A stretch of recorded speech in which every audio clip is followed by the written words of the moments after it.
پاک پر اپنی جانوں کو قربان کرنے والے ہیں. اور کیوں نہ قربان کرنے والے ہوں کہ میدان کربلا میں میرا حسین اکیلا تنہا 22,000 کے مقابلے میں ڈٹا رہا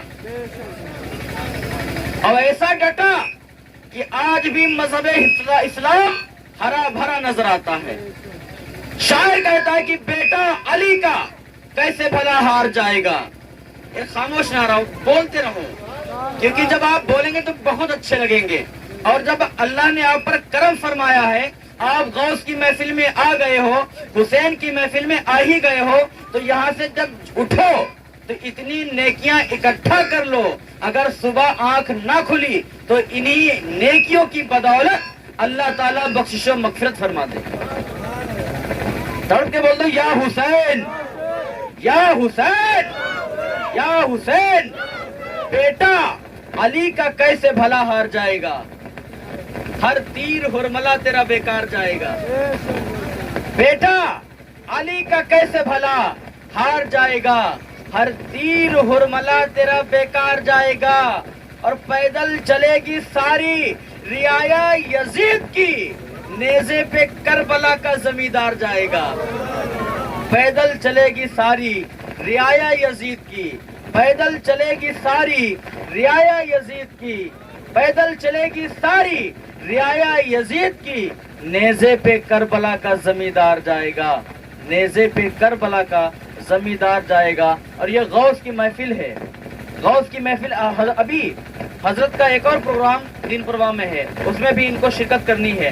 لہٰذا میں اپنی گفتگو کو زیادہ نہ بڑھاؤں گا, بلکہ تھوڑی دیر کے لیے آپ حضرات بغور سماعت فرما لیں. اور ایسا سماعت فرمائیں لگنا چاہیے کہ ہم سب غوث کی محفل میں بیٹھے ہوئے ہیں, ہے نہیں؟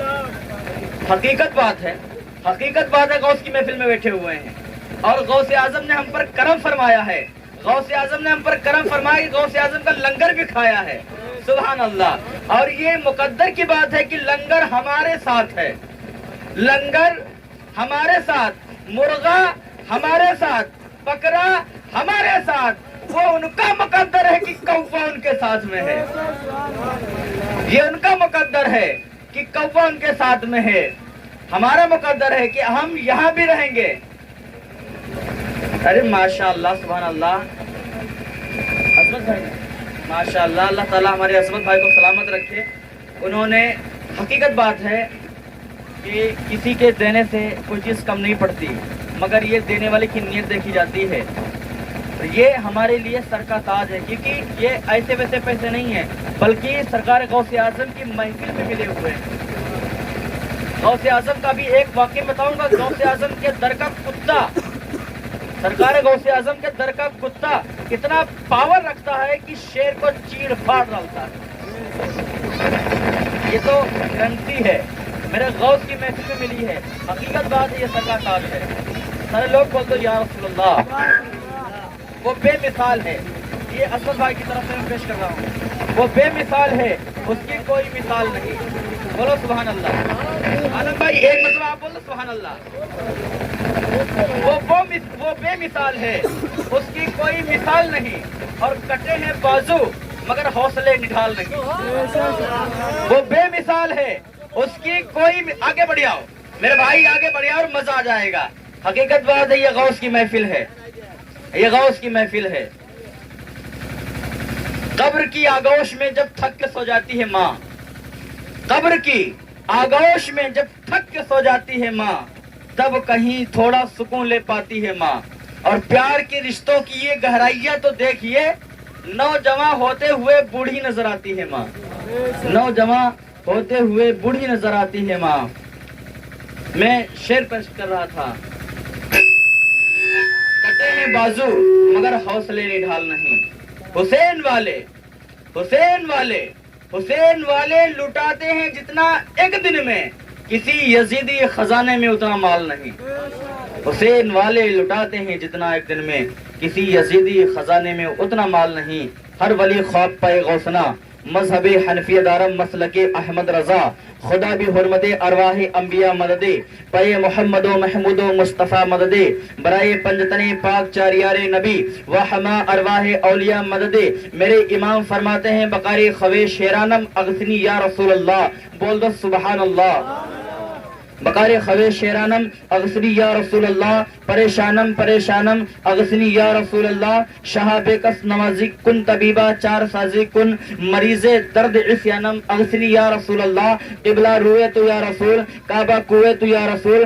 درد مندم بے قرارم ازگیرہ بازی عصیاں شرم شارم یا رسول. بلند آواز سے سارے لوگ درود شریف پڑھیے. اللہم صلی علی سیدنا شفیعنا حبیبنا کریمنا مولانا محمد وبارک وسلم صلاۃ و سلام علیک یا رسول اللہ صلی اللہ تعالی علیہ وسلم. اے خوشا قسمت. سرکار غوث اعظم کے حوالے سے 2-3 شعر، اس کے بعد میں نظم پیش کی جائیں گے، اس کے بعد میں تھوڑی دیر کے لیے ایک واقعہ بیان ہوگا، اس کے بعد میں حضرت کا خطاب ہوگا اور حضرت بھی تشریف لائیں انشاءاللہ، ان کو بھی سننا ہے. سارے لوگ بول دو یا رسول اللہ. لبیک یا غوث اعظم، لبیک یا غوث اعظم. اگر یہ آپ جملہ ادا کریں گے تو غوث اعظم آپ پر کرم فرمائیں گے، اور غوث اعظم نے کرم فرما دیا تو انشاءاللہ غوث اعظم کا روزہ بھی آپ دیکھ لیں گے. سبحان اللہ. اے خوشا قسمت در محبوب سبحانی ملا. بولو سبحان اللہ. اے خوشا قسمت در محبوب سبحانی ملا. زندگی کو آستان شاہ جیلانی ملا. اے خوشا قسمت در محبوب سبحانی ملا. زندگی کو آستان شاہ جیلانی ملا. اور کیا میری اوقات میں آتا جو بغداد کو ہے، مگر ممکن کہ مجھ کو حکم سلطانی ملا. ہے مگر ممکن کہ مجھ کو حکم سلطانی ملا. اور خیر امت میں ہوا پیدا خدا کا شکر ہے. ہمارے حضور علیہ الصلوۃ والسلام کی امت سب سے افضل ہے. جس امت میں ہم اور آپ ہیں، میرے حضور کی امت سب سے افضل ہے. قرآن کہہ رہا ہے کنتم خیر امت اخرجت للناس. ہے نہیں، تمہیں بہترین امت ہو. شاعر کہتا ہے اے خوشا قسمت در محبوب سبحانی ملا. زندگی کو آستان شاہ جیلانی ملا. اور خیر امت میں ہوا پیدا خدا کا شکر ہے. اور پیر بھی مجھ کو ملا تو پیر لاسانی ملا. پیر بھی مجھ کو ملا تو پیر لاسانی ملا. پیر بھی مجھ کو ملا تو پیر لاسانی ملا. اور میری مٹی کس طرح برباد ہو سکتی ہے جب باغ طیبہ کی ہوا اور بغداد کا پانی ملا. باغ طیبہ کی ہوا اور بغداد کا پانی ملا. شاعر کہتا اے میرے دوست، عالم بھائی آپ کی توجہ کے سماعتوں کے حوالے. شاعر کہتا اے میرے دوست تو مجھے اتنا دے دے، چوری کرنے کا تو مجھ کو ہنر دے دے. شعر سمجھیے گا، شعر، کیونکہ آپ نے بارہا سنا ہوگا. اور حضرت کے خطاب میں نے اکثر یہ واقعہ سنا ہے کہ سرکار غوث اعظم کی بارگاہ میں ایک چور آیا. چوری کرنے کی نیت سے سرکار غوث اعظم نے اس کو چرا لیا، ابدال بنا کے اس کو مقرر کر دیا. ہے نہیں، یہ واقعہ آپ نے حضرت سے سنا ہوگا. سنا ہے؟ ہر لوگ بول دو یا رسول اللہ. اسی واقعے کی طرف یہ جو شاعر ہوتے ہیں بڑے ڈوب کے شعر نکال لیتے ہیں. بڑے ڈوب کے شعر نکال لیتے ہیں. جیسے آپ لوگ پتہ نہیں کہاں جا کے ایک سے ایک بھینس لے آتے ہیں. ہے نہیں، وہ لوگ ہم نہیں خرید پائیں گے جو آپ لوگ خرید لیں گے. شاعر لوگ پتہ نہیں کہاں سے ڈوب کے شعر نکال لیا کرتے ہیں. شاعر کہتا ہے اے میرے دوست تو مجھے اتنا دے دے، چوری کرنے کا تو مجھ کو ہنر دے دے. اور اس کی تمنا کیا ہے؟ چور کی تمنا کیا ہے؟ اے میرے دوست تو مجھ کو اتنا دے دے، چوری کرنے کا تو مجھ کو ہنر دے دے. اگر چوری کروں تو فوراً پکڑ جاؤں. تمنا کر رہا ہے اگر چوری کروں تو فوراً پکڑ جاؤں، مگر مجھے کسی محبوب سبحانی کا گھر دے دے. مگر مجھے کسی محبوب سبحانی کا گھر دے دے. چور کی بھی تمنا یار، میں اگر پکڑا جاؤں تو وہ در سرکار غوث اعظم کا ہو، گھر سرکار غوث اعظم کا ہو، گھر پیرانے پیر کا ہو، گھر روشن ضمیر کا ہو، گھر دستگیر کا ہو. ایسی جگہ پہ جب پکڑا جاؤں گا تو میری دنیا بھی بنے گی اور آخرت بھی بنے گی. دنیا بھی بنتی نظر آئے گی اور آخرت بھی بنتی نظر آئے گی. سرکار اعلیٰ حضرت فرماتے ہیں وہ کیا مرتبہ غوث بالا تیرا. وہ جو لفظ ہوتا ہے یہ لفظ اضافیہ ہے. وہ کیا مرتبہ غوث سے بالا تیرا, مطلب ایک تو اونچا, شاعر اعلیٰ حضرت کی نگاہ کہاں گئی, وہ کیا مرتبہ غوث سے بالا تیرا, اونچے اونچوں کے, یعنی ایک اونچا ہوتا ہے پھر اس سے اونچے, اونچے اونچوں کے سروں سے ہے قدم آلا تیرا.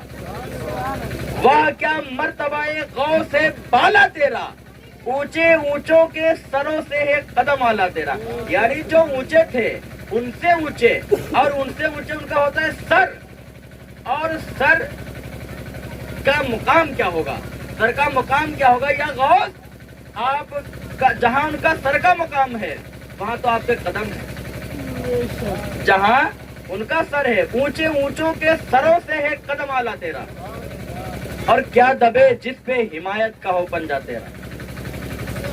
یہ حضرت جام ہیں, یہ بس یہی واقعہ, اس کے بعد میں 2 شعر پڑھوں گا, حضرت کا خطاب ہوگا انشاءاللہ. حضرت جام یہ بہت بڑے اللہ کے ولی ہیں, اللہ کے ولی ہیں.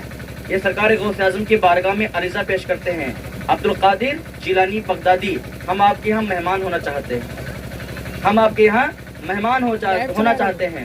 سرکار غوث اعظم فرماتے ہیں آپ کا ویلکم ہے, سواگت ہے, استقبال ہے, تشریف لائیے. کہا ایسے نہیں آؤں گا, میں شیر کی سواری کرتا ہوں, میں شیر کی سواری کرتا ہوں, اور جب آپ میرے پیٹ کے لیے انتظام کریں گے تو وہاں میرے شیر کے لیے بھی انتظام کریں گے, وہاں میرے شیر کے لیے بھی انتظام کریں گے. یعنی میرے پیٹ بھرنے کے لیے آپ مرغا بکرا استعمال کروائیں گے مجھے, تو میرے شیر کے لیے بھی ایک گائے ہونی چاہیے, ایک بڑا جانور ہونا چاہیے.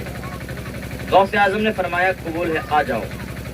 اب وہاں پر دکھانا یہ تھا کہ عبد القادر تو ٹوٹی ہوئی چٹائی پہ بیٹھا کرتے ہیں, اور میں اتنا بڑا اللہ کا ولی ہوں کہ شیر کی سواری کرتا ہوں. بس تھوڑا ہلکا سا یہ گھمنڈ آیا, میں شیر سے چلتا ہوں, شیر سے چلتا ہوں. حضرت جام شیر سے چلتے تھے. سرکار غوث اعظم کی بارگاہ میں جب عریضہ پیش کیا, سرکار غوث اعظم نے ان کی دعوت قبول فرما لی, دعوت قبول فرما لی. سرکار غوث اعظم کی بارگاہ میں حضرت جام پہنچے, مریدوں کو حکم دیا غوث اعظم نے, جاؤ ایک گائے کا انتظام کرو. گائے کا انتظام کرنے کے بعد ایک جگہ باندھ دی گئی. سرکار حضرت جام آئے, حضرت جام رضی اللہ تعالیٰ عنہ تشریف لاتے ہیں. کہا حضور انتظام ہو گیا, کہا انتظام سارا ہو گیا ہے, فلاں جگہ تمہارے شیر کی خوراک بندھی ہوئی ہے, وہاں اپنے شیر کو باندھ دیجیے گا, یہ جب اس کا جی چاہے گا یہ استعمال کر لے گا, کھا لے گا. مگر سرکار غوث اعظم کا در کا کتا جو سرکار غوث اعظم کے ٹکڑوں پہ پلتا تھا, سرکار غوث اعظم کی ٹوٹی ہوئی ہڈی کو کھاتا تھا, سرکار غوث اعظم کے لقمے کو کھاتا تھا, دبلا پتلا کتا تھا, دبلا پتلا کتا, اس کے جسم پہ ماس نہیں تھا. کسی نے سوال کیا ہے کتے تو سرکار غوث اعظم کی بارگاہ میں پڑا رہتا ہے, بھوکا پڑا رہتا ہے, تو تیرے پاس کوئی اور در نہیں ہے, تیرے پاس کوئی اور در نہیں ہے, تو یہاں پڑا رہتا ہے. سرکار غوث اعظم کرم کی نظر ہی نہیں کرتے. کتا جواب دیتا ہے یہ ولیوں کے شہنشاہ ہیں, یہ ولیوں کے شہنشاہ ہیں, ایک نہ ایک دن تو نظر پڑے گی, ایک نہ ایک دن تو نظر پڑے گی, اور جس دن نظر پڑ گئی تو میرا بیڑا پار ہو جائے گا. دبلا پتلا کتا, دبلا پتلا کتا سرکار غوث اعظم کی بارگاہ میں بیٹھا رہتا تھا, بیٹھا رہتا تھا. حضرت جام آئے, غوث اعظم کی آپس میں ملاقات ہوئی. حضرت جام سے سرکار غوث اعظم رضی اللہ تعالیٰ سے ملاقات ہوتی ہے, دعا سلام ہوتا ہے. سرکار غوث اعظم رضی اللہ تعالیٰ اپنے دسترخوان پہ بیٹھے ہوئے ہیں. حضرت جام نے حکم دیا ان کے مرید کو, جاؤ میرے شیر کا انتظام کر کے آؤ. کہا حضور گائے بندھی ہوئی ہے, آپ کا شیر جب چاہے گا تو نوالا بنا لے گا. جیسے ہی شیر لپکا, شیر گائے کی طرف لپکا, غوث اعظم نے اس کتے پر نظر ڈال دی. بولو سبحان اللہ, سبحان اللہ. غوث اعظم نے اس کتے پہ نظر ڈال دی. غوث اعظم نے جب کتے پہ نظر ڈالی اس کا تیور بدل گیا. دبلا پتلا کتا ہے, اس کا تیور بدل گیا. ان قریب تھا کہ شیر گائے تک پہنچتا, وہ کتا جھپٹ کے شیر کو ادھر کا ادھر چتلے پتلے کر دیا, چیر پھاڑ کے برابر کر دیا. اعلیٰ حضرت اسی طرح فرماتے ہیں کیا دبے جس پہ حمایت کا ہو پنجہ تیرا, شیر کو خطرے میں لاتا نہیں کتا تیرا.